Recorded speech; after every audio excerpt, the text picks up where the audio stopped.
Welcome to a fascinating dive into the world of one of the most charming and unique reptiles you'll ever encounter, the crested gecko. The crested gecko was thought to be extinct for a long time, only rediscovered in 1994 in New Caledonia.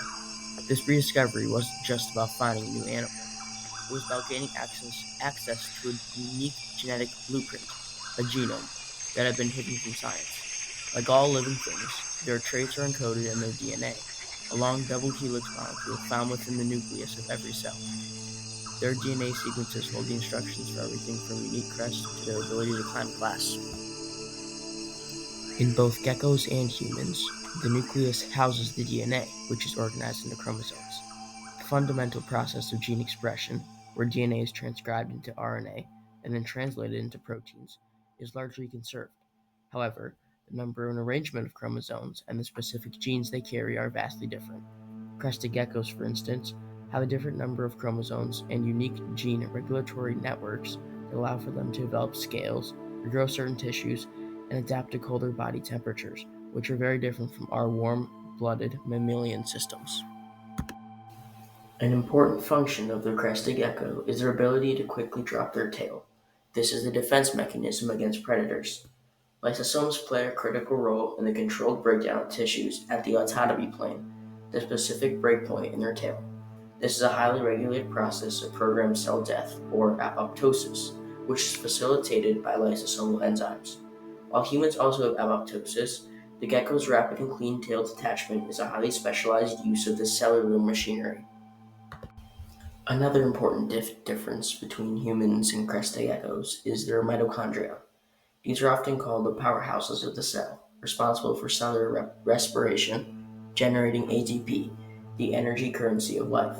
While both geckos and humans have mitochondria, there are subtle differences in their efficiency and regulation, particularly related to their ectothermic nature.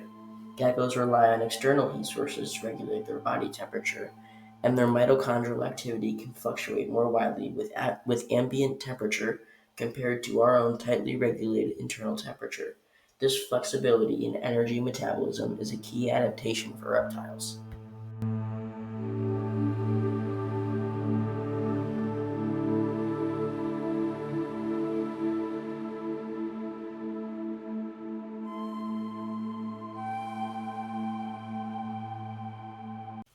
Consider also the cell membrane, the outer boundary of every cell.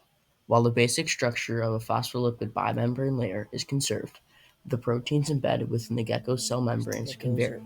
For example, Meaning they their skin cells have unique primarily live protein in arrangements trees, that allow for their preferring the low incredible canopy of adhesion to surfaces. rainforests. These They are specialized nocturnal, proteins, spending not their found in our days skin, hidden in are crucial for vegetation their and climbing emerging at night to prowess, forage. interacting They with are the agile nanoscale jumpers and structures on their climbers. toe pads They are to create omnivores, temporary feeding on a adhesive diet of forces. insects, nectar, and fruit in the wild. Crested geckos are In nocturnal. captivity, they This are means usually that fed they do a all their specially exercise and formulated movement crested gecko and diet mating and supplemented with hunting insects. during the night. With proper care, During the crested day, they geckos can rest. live for They don't 15 close to their eyes 20 though, years and or more in and captivity. instead of The blinking, species they lick their is eyes with their considered tongues to vulnerable keep by their the eyes wet. IUCN, with habitat loss and invasive species becoming major Lay eggs threats. in pairs rather than large clutches.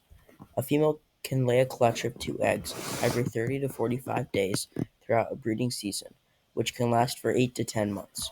They can even retain sperm for several months, meaning they may lay fertilized eggs even after separation from a male. Eggs typically hatch between 60 and 150 days after being laid, with cooler temperatures leading to longer incubation periods. Newly hatched geckos usually don't eat until after their first shed, relying on the remains of their yolk sac for nutrition. They will also eat to shed their skin. Crested geckos are more vocal than many other lizards. They make chirping, barking, squeaking, and clicking noises. These noises are used for communication, such as warning off rivals, attracting mates, or expressing discomfort or surprise. So, while we share fundamental cellular components, a nucleus, mitochondria, lysosomes, and cell membranes, the specific molecular details, the genes expressed, and the protein structures within these organelles are Mako-Gecko distinct from human, as well as their actions. Their unique molecular biology allows them to thrive in ways that are perfectly adapted to their environment. From their rediscovery to their unique anatomy and fascinating molecular adaptations, crested geckos are truly captivating creatures. They are a testament to the incredible biodiversity of our planet and a reminder of the wonders that still exist, both seen and unseen, at the cellular level.